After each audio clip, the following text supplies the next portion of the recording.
Good morning, everybody. I am Dr. Sashikala Hande, gynecologist and obstetrician at Apollo Cradle, Jayanagar.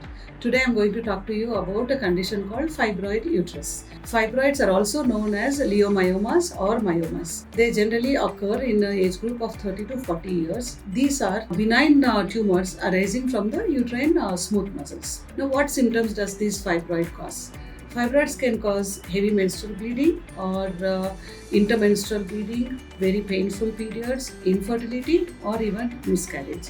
Or many times they even go undiagnosed, as some patients may not have any symptoms at all. How do we diagnose the fibroids? Most common method of diagnosing the fibroid is by doing an ultrasound scan, either a transvaginal or abdominal scan. Sometimes an MRI is also needed to know the accurate location and the size of the fibroids. The symptoms, what I mentioned before, also depends on the size and the location of the fibroids. Now, when there is no symptoms and the fibroid is a small one, then we don't do anything, we just wait and watch, monitor the fibroids to see whether the woman gets any symptoms or whether it grows. Otherwise, largely, nothing is necessary if the woman is not having any symptoms. The treatment for these fibroids again depends on the size, the location, and what symptoms the woman has. Sometimes fibroids can happen in a young woman where they have not yet completed their family. So in them we have to do either a medical treatment or a surgery conserving their uterus. But if they have reached menopause and the fibroid is giving rise to problem,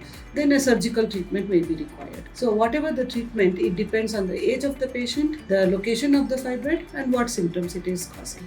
Thank you.